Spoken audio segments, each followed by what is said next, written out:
The Gates of Horn and Ivory, by Francis Rosenfeld. Chapter 9. Joyfully Reborn. Life doesn't change. Sure, the technologies advance and the day-to-day gets easier, but people aren't fundamentally different from how they were centuries ago. The same emotions and drives push them on their paths, and the same disappointments sour their spirits.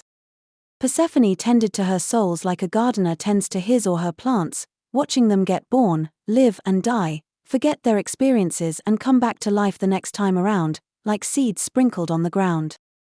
It is human hubris to imagine there is a purpose to this repetitive endeavor. Just like is the case with plants, there is no purpose for them to exist other than to perpetuate themselves. Life wants to continue and slowly evolve.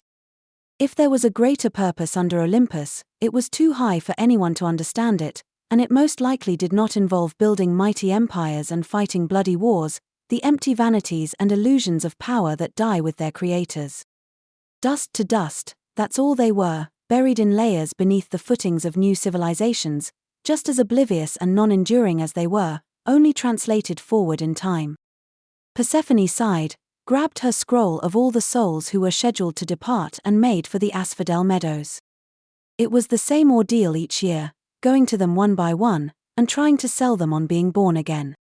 Some were apprehensive, even after the Lethe took away their disappointments and pains. There were feelings, much deeper, that nudged them to distrust another journey on earth. Some were overly enthusiastic, imagining an extraordinary adventure. Persephone cringed when she thought how quickly they would be disabused of this lofty dream, and some simply couldn't wait to leave. Lastly, just as people didn't want to die, some didn't want to be born, and it took a lot of creative embellishment of life on Earth, which she felt terrible for making up, in order to get them to budge. Really, if she told them they would be born, struggle to survive, probably have offspring, get old and die, and that was all there was, who in his right mind would waste effort on the journey? She wondered who set up this idiotic merry-go-round, where people didn't want to leave either side of the river Styx, but they were forced to do so regardless. For all its snooze-inducing boredom, unless one was damned, existence was pretty comfortable in Hades, even outside the Elysian fields. People made friends, married, enjoyed the occasional get-together, and did all the above without having to worry constantly about feeding themselves, or illness, or death, or loss. She had to promise them lives she knew they'd never have, and adventures that would never materialize, because she had already seen what the Moirai had in store for them, the Moirai whom even the gods feared, and no matter how the mortals struggled, fought or dreamed, they could never escape their fated path. One has to imagine that if the lessons of one life informed in any way, and held wisdom for the next, one would want them remembered, not washed down with Lethe water every time. The only logical explanation for the latter was to avoid a flat-out mass refusal to go back. So, for Persephone, this part of her attributions was very much like that of a merchant who had to knock on every door in the city trying to convince people to buy something they were sure they won't have any use for. She even conspired with Hecate at some point, to slip something in the prospect's drinks, so she won't have to go through this Sisyphean, completely wasted effort of persuasion, but Hades found out and was not well pleased, therefore she was now dragging her feet to the meadows, with the enthusiasm of a backed-up gut, to empty that ocean of souls one spoon at a time. She cursed Dionysus under her breath, for making her chore 2,000 strong this year, and herself for accepting it without picturing this very moment when she had to actually deliver on her promise. Great. Let me tell them they're going topside to replace the ones the vainglorious ambitions of an aspiring egomaniac or another had ploughed under the earth like sacrificial crops. That should garner enthusiasm. There was always a plot somewhere, running on greed, lust for power, or illicit desires, that kept that fires going underneath conflicts and damage, to ensure that no life, no matter how generous the Moirai had been, was ever free of suffering. She remembered the souls about to depart Hades were promised to Poseidon. Their destiny was a life at sea, or, in the case of the women, always waiting for their seafaring husbands.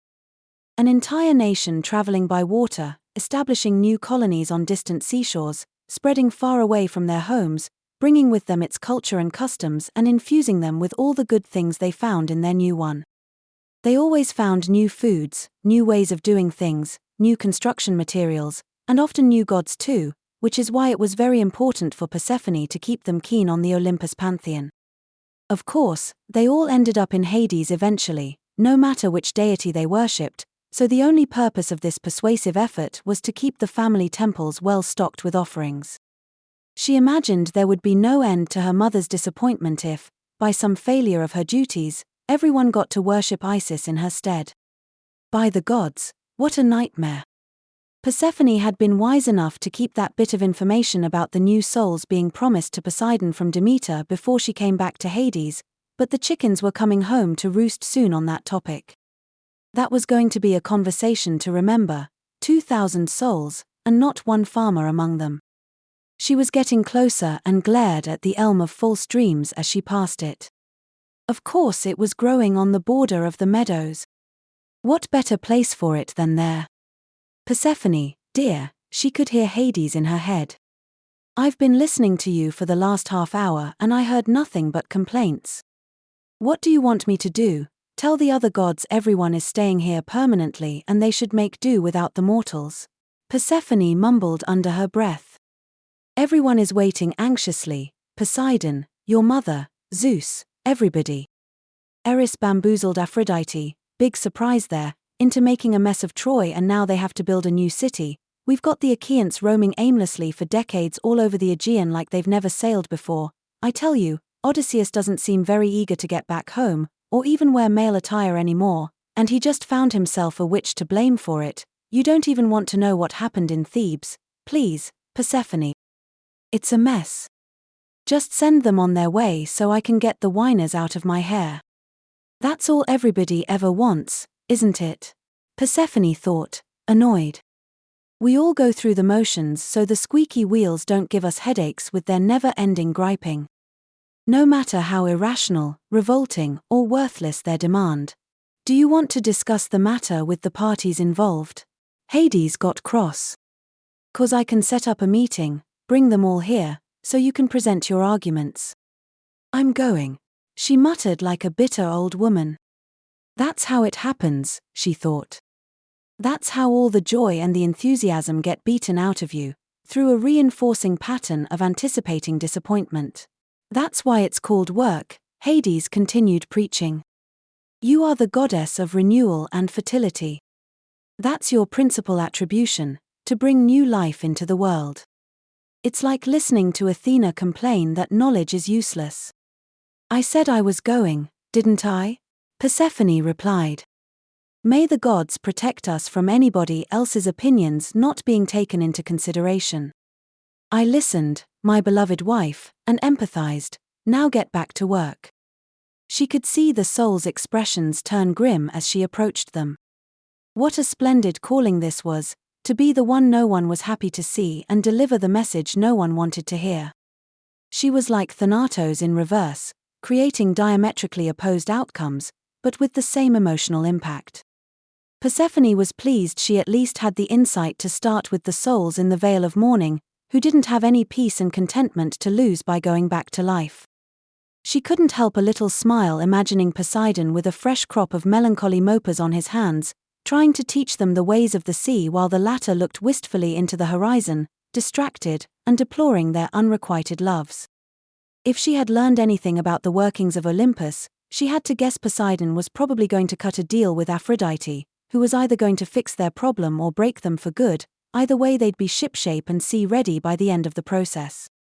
The goddess of love had just laid a goose egg, if one could be forgiven the avian pun, with the Helen of Troy debacle, and was, of course, ready to take on more responsibility given she had that valuable field experience under her belt. Persephone pondered on her happy marriage and figured she could use Aphrodite on her side. After all, who says no to love? She sighed again, resigned, and started her very long list of cold calls with a youngster who was moping about the banks of the Acheron, gloomy, staring at reeds.